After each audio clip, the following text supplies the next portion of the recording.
తీసేస్తే బాగుండదు. సో నాకు ఏదో ఒక కాన్ఫిడెన్స్ అండ్ నాకు బయట తీసేస్తే నాకు ఇంటికి పంపించాలి కదా. నాకు సీక్రెట్ రూమ్లో ఉంచేసరికి వీళ్ళు నాతో ఏమో చేస్తున్నారు, నాకు ఎందుకు ఇంటికి పంపించలేదు. నేను హిందీ బిగ్ బాస్లో 2016లో సీక్రెట్ రూమ్ చూశాను. తర్వాత సీక్రెట్ రూమ్ నుంచి ప్లేయర్ రిటర్న్ వస్తాను చూశాను. సో నేను అర్థం చేసుకున్నాను నేను రిటర్న్ పోతానేమో అనేసి. అక్కడ ఏం సాక్రిఫైస్ నడుస్తుంది నా కంట్రోల్లో ఏమీ లేదండి. యాక్చువల్లీ ఆ సాక్రిఫైస్ వల్లే నేను చాలా తగ్గిపోయా. ఎందుకంటే మీరు నాకు ఒక పెన్సిల్ కూడా ఇస్తే మీరు నా ఫ్రెండ్ అయిపోతారు. నేను మీతో గట్టిగా గేమ్ ఆడలేను. మేము మంచిలు అంటే అంతే కదా. ఓకే ఇవ్వండి, నో ప్రాబ్లం, అంతే చాలు. సో కొద్దిగా కూడా ఒక మంచి ప్రేమ చూపిస్తే మేము చాలా సాఫ్ట్ పర్సన్ అయిపోయాను పోతాం, ఆళ్ళ పరంగా ఉంటాము. సో నేను చాలా తగ్గిపోయాను ఆ సాక్రిఫైస్ తర్వాత. ఆ పర్టికులర్ ఆటలో చాలా సాఫ్ట్ పర్సన్ అయిపోయాను. మంచిదే జరిగిందిలే. బట్ అది బిగ్ బాస్ ఫార్మాట్.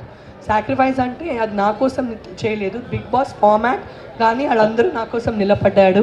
చాలా చాలా ఆనందంగా ఉంది దట్ ఆ రోజు బర్నన్న, తనుజ, రీతు, ఇమాన్యుల్ నా కోసం నిలబడారనేసి. సంజనా గారు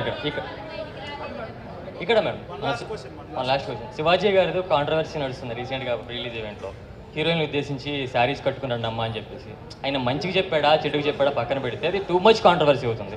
దాని గురించి మీరు ఏమంటారు యాజ్ ఎ హీరోయిన్గా? ఇప్పుడే ఆనందంగా ఉన్నానండి,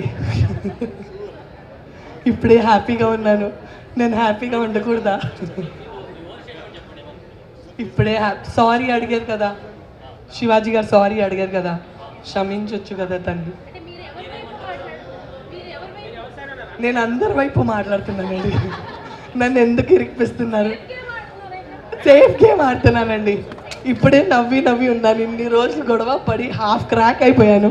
మళ్ళీ నన్ను ఇరికిపించొద్దండి, నా వల్ల కావట్లేదు ఇంకా. అమ్మా పారిపోతాను. ప్రతి ఒక్కరు థ్యాంక్ యూ సో మచ్ అన్న.